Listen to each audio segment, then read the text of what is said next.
ये साइकोपैथ औरत 4 बच्चों का मर्डर कर दी क्योंकि इसे ये लगता था कि ये बच्चे इनसे ज्यादा सुंदर थे और कोई भी बच्चे बड़े होकर इससे ज्यादा सुंदर ना दिख सके, इसलिए जलन के मारे इसने 4 बच्चों का मर्डर कर दिया। देखो, ये है पूनम जो कि 34 साल की थी और हरियाणा के पानीपत में एक छोटा सा गाँव है सिबह नाम का, ये वहीं की रहने वाली थी। ये अच्छी खासी पढ़ी लिखी औरत थी। ये पॉलिटिकल साइंस से ये MA कर रखी थी और साथ में BEd भी कर रखी थी और इसकी शादी 2019 में हुई थी और इसके 2 बच्चे भी थे। इसको एक ऑब्सेशन था कि कोई भी बच्चा इससे ज्यादा कोई सुंदर ना लगे और ना ही दिखे, और जब इसको ये लगता था कि कोई भी बच्चा इससे ज्यादा सुंदर है या फिर जवान होने के बाद कोई भी बच्ची सुंदर दिखेगी तो ये उसका मर्डर कर देती थी। इसने 12 जनवरी 2023 को सबसे पहला मर्डर किया, जो कि इशिका नाम की एक लड़की थी और वो इसकी ननद की बेटी थी और इशिका 9 साल की थी और पूनम ने इसको वाटर टैंक में डुबा के मार दिया था। और उसके 1 हफ्ते बाद ही उसने अपने ही बेटे शुभम को मार दिया, क्योंकि शुभम ने अपनी माँ को इशिका का मर्डर करते हुए देख लिया था, इसलिए इसने अपनी जान बचाने के लिए अपने ही बेटे को मार दिया। फिर उसके 2 साल बाद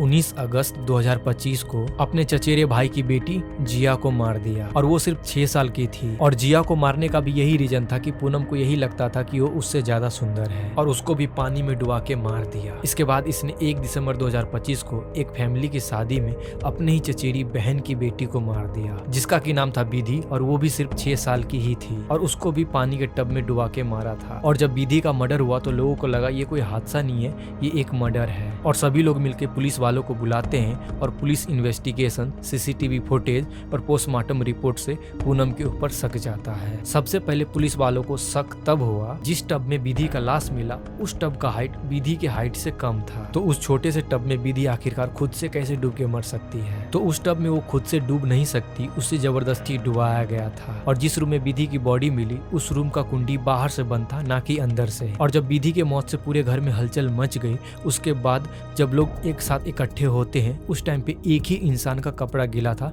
वो थी पूनम। बाकी सभी लोगों के कपड़े सूखे हुए थे, इसलिए पूनम के ऊपर शक जाता है। और CCTV फुटेज में भी सिर्फ वही रूम में जाते और आते हुए दिखी, उसके अलावा उस रूम में कोई नहीं गया था। और पुलिस वाले जब उसे अरेस्ट करते हैं और अपनी पुलिसिया अंदाज में पूछते हैं तो वो अपना सारा क्राइम कबूल करना शुरू कर देती है। उसने विधि के मर्डर को भी कन्फेस किया और पीछे जितने भी मर्डर कर रखी थी उसको भी कन्फेस कर लिया, और वो अभी जुडिशियल कस्टडी में है। बाकी गाइस, इस केस के ऊपर आप क्या राय है नीचे कमेंट सेक्शन में अपना राय मुझे जरूर बताइएगा।